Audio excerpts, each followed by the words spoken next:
बहुत सारी प्रॉब्लम्स और परेशानियां पेरेंट्स को लगता है कि बच्चों में दांत आने की वजह से होती है। कौन सी प्रॉब्लम एक्चुअली होती है दांत आने की वजह से, और जो नॉर्मल डिस्कम्फर्ट बच्चे को दांत आने की वजह से हो सकता है, उसके लिए आप क्या घर पे सेफ रेमेडी यूज कर सकते हैं। बच्चों की टीथिंग या दांत आने के प्रोसेस और उसके प्रॉब्लम्स और होम केयर के बारे में इस वीडियो में बात करेंगे। मेरा नाम डॉक्टर ताहिर है, मैं एक सीनियर कंसल्टेंट पीडियाट्रिशियन हूँ। तो शुरू कर देखिए, दांत आना एक नॉर्मल चीज है। नॉर्मली 6 to 7 मंथ्स में सबसे पहले नीचे वाले सेंट्रल इंसाइजर्स आते हैं, और उसके 1 महीने के बाद आसपास अपर इंसाइजर्स आते हैं, और फिर यूजुअली 2 से ढाई साल तक पूरे दांत आ चुके होते हैं। तकरीबन 20 दांत प्राइमरी डेंटिशन या दूध के दांत जिनको हम बोलते हैं, वो 2 साल तक यूजुअली आ जाते हैं। अब अगर 12 महीने तक ना आए तो हमें थोड़ा कंसर्न हो सकता है। हालांकि हम इसको डिले नहीं बोलते हैं। कभी कभी 15 से 18 महीने तक भी दांत आ सकता है, पहला दांत। लेकिन अगर 12 महीने तक आपके बच्चे को दांत नहीं आया है तो आपको अपने पीडियाट्रिशियन को चेकअप कराना चाहिए। कॉमन रीजन हमारे यहाँ पे डिलेड डेंटिशन का ये है कि अगर बच्चे को विटामिन डी डेफिशिएंसी या कैल्शियम डेफिशिएंसी है। हालांकि ये भी देखा गया है कि अगर पेरेंट्स में देर से दांत आया है तो बच्चों को भी थोड़ा देर से आ सकता है। लेकिन इसके कुछ जेनेटिक रीजंस भी हो सकते हैं। हार्मोनल डेफिशिएंसीज हो सकती है, जैसे कि थायराइड प्रॉब्लम्स या डाउन सिंड्रोम जैसे चीज़ों में भी दांत थोड़ी देर से आ सकते हैं। अगर आपके बच्चे को 12 से 15 महीने तक नहीं आया है तो ये एक कंसर्न है जो आपको अपने पीडियाट्रिशियन से पूछना चाहिए, और अगर कोई टेस्टिंग की ज़रूरत होगी तो होगी। अब क्या प्रॉब्लम्स नॉर्मली होती हैं? कुछ पेरेंट्स को लगता है कि भाई लूज़ मोशन हो जाते हैं, बच्चे को दाँत आने की वजह से बुखार आ जाता है, ज़ुकाम आ जाता है, तो ये सब चीज़ें दाँत आने की वजह से नहीं होता है, डायरेक्टली नहीं होता है।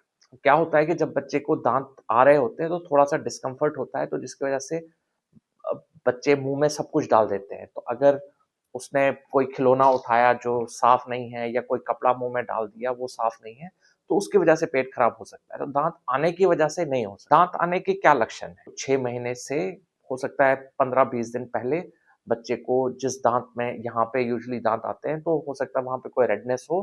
15-20 दिन में वो स्वेलिंग सी बन जाती है, और फिर दाँत आने का वो एक छोटी-सी एक व्हाइट आपको स्ट्रीक जैसी दिखेगी, जो कि फिर दांत आ जाता है, 15-20 दिन में आ जाता है। हल्की स्वेलिंग उधर होना नॉर्मल है, थोड़ी एक्स्ट्रा रेडनेस होना उधर नॉर्मल है। उससे भी 1 महीना पहले कुछ बच्चों को बहुत ज़्यादा थूक या लार जैसी आती है। तो एक तो वो लार जैसी ज़्यादा आ जाना, ज़्यादा थूक के सिक्रीशंस मुँह में आ जाना, हर चीज़ मुँह में डाल देना, थोड़ा क्रैंकी जैसा, इरिटेबल जैसा होना, ये सब चीज़ों से हमें पता चलता है कि हमारे बच्चे को दाँत आने लगे हैं। अब इसके लिए हम क्या कर सकते हैं?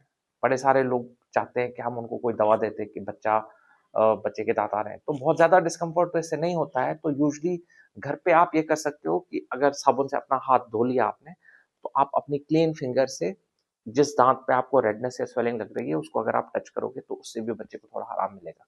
या घर में अगर कोई पेसिफायर है, वैसे तो हम पेसिफायर एडवाइस नहीं करते हैं, लेकिन अगर कोई क्लीन पेसिफायर आप हाइजीन मेंटेन कर सकते हो, तो उसको अगर आप थोड़ी देर फ्रिज में रखोगे और फिर उसको बच्चा च्यू करेगा, तो उससे भी बच्चे को थोड़ा रिलीफ मिलेगा। या कोई हार्ड वेजिटेबल जैसे कि कोई मूली हो या गाजर हो, अगर बच्चा उसको दबाएगा तो थोड़ा सूदिंग सेंसेशन उसको आ सकता है। या कोई कपड़ा साफ हो जिसको आप थोड़ा ठंडे पानी में डालो, तो उसको भी अगर बच्चा च्यू करेगा तो उससे भी बच्चे को थोड़ा आराम मिलेगा। अगर बहुत ही ज़्यादा हो, रेयरली बहुत ही ज़्यादा तकलीफ है, आपको लगता है, तो कभी-कभी आप अपने पीडियाट्रिशियन से पैरासिटामोल भी अपने बच्चे के लिए प्रिस्क्राइब करवा सकते हो। जैसे मैंने कहा, लूज़ मोशन उसको नहीं आ सकते हैं उससे। ज़्यादा सिक्रीशंस आने की वजह से कभी-कभी ग्रीन पॉटी आ सकती है। अब ग्रीन पॉटी के लिए क्या मसला है, क्यों आती है, क्या चीज़ें हैं, उसके लिए एक अलग से वीडियो आप मेरा देख सकते हो। यूजुअली दाँतों में जो एक्सेस सिक्रीशंस आती है, उससे जो ग्रीन पॉटी आती है, उसके लिए आपको फ़िक्र नहीं करनी है। 15-20 दिन में यूजुअली प्रोसेस खत्म हो जाता है एक दाँत का। लेकिन फिर दूसरे दाँत, ये कुछ महीनों तक प्रॉब्लम रह सकती है। अब लास्ट में आता है कि दाँत की सफाई कब से करना शुरू कर देते हैं। बहुत सारे बच्चे हमारे 2, 3, 4 साल पे आते हैं कि भाई बच्चे के दाँत खराब हो गए। भाई अब हम इसको ब्रश करना शुरू कर दें? भाई दाँत की सफाई आपको तभी से शुरू करना है जब से बच्चे को दाँत आना शुरू हुआ है। जैसे 5 से 6 महीने पे। कैसे करना है? पेरेंट्स को करना होता है। पहले पहले सालों में पेरेंट्स को बच्चों की ऑब्वियसली सफाई करनी चाहिए।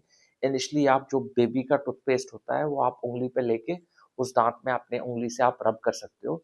सुबह-शाम रब करना चाहिए, और तब से ही अगर आप रब करेंगे प्राइमरी टीथ अगर खराब हो जाए, इनकी भी इम्पोर्टेंस है क्योंकि इससे हमारा जो है शक्ल बेसिकली जो लोअर जॉ है, ये बोन्स की शेप रहती है और इसी में फिर जो परमानेंट टीथ है, अगर वो खराब हो गए तो परमानेंट टीथ आने में भी वो टेढ़े-मेढ़े आ सकते हैं। और दूसरी चीज़ है कि टीथ सही होना ज़रूरी है क्योंकि इससे जो ज़बान है, स्पीच है, इसमें भी हेल्प होती है। तो इसलिए इनको खराब नहीं होने देना। ब बड़े सारे बच्चे हमारे आते हैं तो दाँत खत्म हो चुके हैं क्योंकि केयर की नहीं।